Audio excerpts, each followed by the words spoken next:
Programme के आगाज़ के लिए मैं सबसे पहले दरख्वास्त करता हूँ मौलाना हकीम मुर्तज़ा साहब से तिलावत कलाम पाक से प्रोग्राम का आगाज़ करें।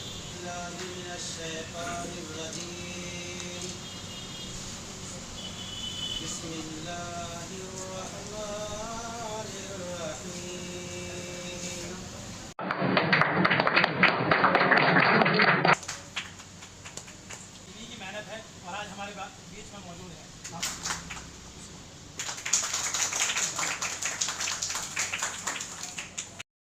ऑल इंडिया यूनानी तिब्बी कांग्रेस दिल्ली यूनिट के बैनर तले ईद मिलन का कार्यक्रम का आयोजन चौहान बागर स्थित महमूदिया मॉडर्न पब्लिक स्कूल में किया गया। कार्यक्रम की अध्यक्षता ऑल इंडिया यूनानी तिब्बी कांग्रेस के secretary general doctor Syed Ahmad Khan ने की, जबकि संचालन हकीम अताउर रहमान अजहरी ने किया। इस मौके पर मुख्य अतिथि के रूप में सुप्रीम कोर्ट के एडवोकेट डॉक्टर लाल बहादुर मौजूद रहे। इस मौके पर बेहतरीन कलाम पेश करने वाले बच्चों को कुरान पाक भी भेंट किया गया। मुस्लिम एकता और आपसी सौहार्द को कायम रखने के लिए इस ईद मिलन कार्यक्रम का आयोजन किया गया। एक रिपोर्ट। आज का प्रोग्राम जैसा कि आपको मालूम है, ये ईद मिलन का प्रोग्राम था।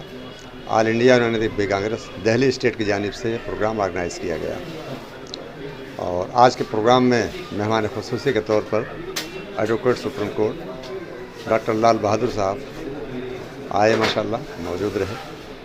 एक पैगाम दिया गया कि ये ईद की मिलन का जो वो रिवायत है वो माशाल्लाह तमाम सारे नामसाइद हालात के बावजूद अपने आप में बरकरार है, वो सिलसिला चल रहा है। उसी सिलसिले की कड़ी ये भी थी माशाल्लाह, वो हमने कायम किया। असल में इन हालात में कुछ ज़्यादा ज़रूरत इसकी है और वैसे ज़रूरत हमेशा रहती है। हम काम करते रहें, अच्छे काम करते रहें, पैगाम देते रहें लोगों को। और हकीकत यह है कि ये इंसानियत की जो फितरत है ना, वो नहीं मरेगी कभी भी। कोई कुछ भी कर डाले तो क्या, देखिए किस कदर एक बाकायदे सियासी जमात की तरफ से और उसके ज़ैली तंजीमों की तरफ से मिलजुल करके ये कोशिश की गई कि दिल्ली की आब व हवा को मसमूम कर दिया जाए, लेकिन नहीं, अल्हम्दुलिल्लाह जो इंसानी फितरत है उससे ख़िलाफ़ कोई कुछ भी कह ले, वो लोग आपस में मिलकर रहेंगे, काम करेंगे। और ये आज का मौका वही है कि हम एक पैगाम दें। अब सियासी माहौल तो गड़बड़ ही चल रहा है, लेकिन इससे ऊपर उठकर हम यही आपसी भाईचारे की निवेदन करते हैं कि हम लोगों का आपसी प्यार बना रहे, मतलब हम लोग आपस में मिलकर ही रहें। सियासी जो ही रंग अपना लाता रहेगा। हाँ, काम जो इस तरह के सियासी वो कर रहे हैं उनका ज़्यादा दिन तक नहीं चल पाएगा। और मेरा पैगाम उनका वो यही है कि वो भी आपसी प्रेम का ही अपनी सियासी हलचल मचाएं, बाकी और कुछ भी नहीं कहना चाहता। उर्दू के लिए यही संदेश है कि लोग अपने बच्चों को उर्दू सिखाएं, उर्दू मीडियम से पढ़ाएं, जो कि ऐसा नहीं लोग कर रहे हैं। 80% लोगों का तो यही वो है कि लोग नहीं करते हैं, सब इंग्लिश मीडियम में कॉन्वेंट में पढ़ाते हैं, उर्दू की राजनीति करते हैं। ऐसा नहीं होना चाहिए।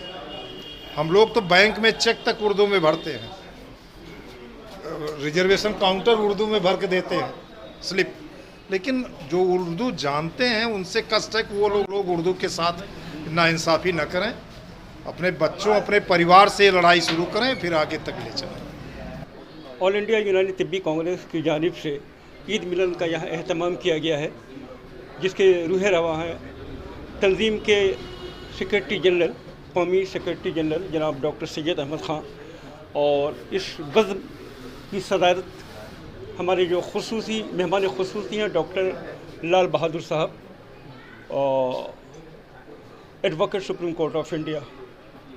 इस प्रोग्राम के ज़रिए से हम मुल्क में ये पैगाम देना चाहते हैं कि हमारी जो रवायत रही है, जो हमारी गंगा जमुनी तहज़ीब रही है, ये पैगाम हम दे रहे हैं पूरे मुल्क को कि ये बाहमी उल्फत व मोहब्बत, इत्तेफाक व इत्तेहाद कायम व दायम रहे। और अल्हम्दुलिल्लाह जो इस मुल्क की जो रवादारी रही है उस पर बेशतर अफराद जो है गामज़न हैं, और नई नस्ल को भी हम पैगाम देना चाहेंगे कि अपने बुज़ुर्गों की ये रवायत को कायम व दायम रखें। ये काबिल तारीफ़ प्रोग्राम है। जैसा मुल्क के हालात चल रहे हैं, हर इंसान का चेहरा उदास है, हर इंसान के दिमाग पे टेंशन है, खौफ है। ऐसे माहौल में ईद मिलन का प्रोग्राम करा है इन्होंने, ये काबिल तारीफ़ है। ये मुबारकबाद के मुस्तहक़ हैं ये कमेटी और यहाँ ये लोग ज़िम्मेदार लोग। देखिए, सरकार के पास जाते हैं चुने हुए नुमाइंदे, ये गलती हमारे लोगों की भी है। ऐसे लोगों को चुन के क्यों भेजते हैं जो वहाँ पे बोलते ही नहीं। कोई भी सब्जेक्ट अगर स्कूल में या कॉलेज में नहीं है तो नुमाइंदे तो इसीलिए चुन के भेजते हैं। जो कभी स्कूल में उर्दू नहीं है, संस्कृत नहीं है, इंग्लिश नहीं है, जो भी नहीं है सब्जेक्ट लेकर तो वही आएंगे, डायरेक्टर के पास वो जाएंगे। अगर स्कूल में है तो उससे लेकर आएंगे, कॉलेज में है तो DU में जाएंगे, वाइस चांसलर के पास जाएंगे, CM के पास जाएंगे, एजुकेशन मिनिस्टर के पास जाएंगे। तो जब वहाँ नुमाइंदे को भेज तो देते हैं, वो अपने आवाम की बात नहीं करता है। वो सोचता है MLA बनने के बाद मैं चेयरमैन बन जाऊँ किसी न किसी चीज़ का, हज कमेटी का बन जाऊँ, अगर मुसलमान है तो वक्फ बोर्ड का चेयरमैन बन जाऊँ। वो तो अपने बनने की सोचता है, लोगों को बनाने की नहीं सोचता कि इलाके के बच्चों के लिए हम कुछ कर दें। किसी ने कब तक करा हो तो बता दो। एजुकेशन में यहाँ पर कोई करने को तैयार नहीं है। ये जीत के तो आते हैं कि हम काम करेंगे। कैसा साल हो गए यहाँ भी विधानसभा चुनाव को हो गए, 2.5-3 साल होने को आए, क्या कर लिया ये बात बताइए। ये सड़कें नाली खरंजे बनने से कोई ये विकास हो रहा है? इसे विकास नहीं कहते हैं। कोई नई बात पैदा करो। इसमें मैसेज जो देने की कोशिश की गई है कि भाई गंगा जमनी तहजीब हमारी बरकरार रहे, हिंदू मुस्लिम भाईचारा बरकरार रहे। इसलिए ये शुरुआत है कि ये हमारे प्रोग्राम जो है ये ख़त्म ना हो, ये होते रहें हमारे, ताकि आपस में जो है एक जो दूरी है वो दूरी ना बढ़े। अच्छा, उर्दू को लेके भी बातचीत हुई काफ़ी? हाँ, उर्दू हमारी जो है हिंदुस्तान की ज़बान है। हिंदुस्तान की जो है ये समझ लीजिए कि हिंदी और उर्दू एक ही शाख की दो टहनियाँ हैं, ये एक ही पेड़ की दो टहनियाँ हैं। अगर उर्दू को ख़त्म किया गया तो हिंदी भी हमारी ख़त्म हो जाएगी। ऐसा नहीं है कि उर्दू ख़त्म होगी तो हिंदी बाकी रहेगी। अगर उर्दू को ख़त्म किया गया तो हिंदी साथ साथ ख़त्म हो जाएगी। इसलिए हम ये चाहते हैं कि उर्दू ज़बान हमारी ज़िंदा रहे। उर्दू हमारी बेहतरीन ज़बान है हिंदुस्तान की। उर्दू के अंदर जो चाशनी है वो किसी ज़बान के अंदर नहीं है। और ख़ास तौर से यह है कि उर्दू जो है हिंदुस्तान की ज़बान है, ना कि मुसलमान की ज़बान है। भाईचारे का संदेश देने की कोशिश की गई। ये ऑल इंडिया यूनानी तिब्बी कांग्रेस के जो हमारे सरपंच हैं डॉक्टर सैयद अहमद खान, उनकी देखरेख में आज का ये प्रोग्राम रखा गया महमूदिया पब्लिक स्कूल में, जिसमें हमारे दिल्ली स्टेट के ओहदेदारान मौजूद थे, जिसमें हकीम मौलाना मुर्तज़ा दहलवी साहब, डॉक्टर अल्ताफ़ साहब और दीगर तमाम इलाके के मौजूद हज़रात इस प्रोग्राम में आए थे। और आज के हमारे मेहमान ख़ुसूसी मथुरा से तशरीफ़ लाए डॉक्टर लाल बहादुर, जो उर्दू के लिए लड़ाई लड़ रहे हैं। हम उनका भी शुक्रिया अदा करते हैं। और आपके चैनल का भी लखनऊ से तशरीफ़ लाए हैं डॉक्टर लाल बहादुर साहब, हम उनका भी शुक्रिया अदा करते हैं इस प्रोग्राम में।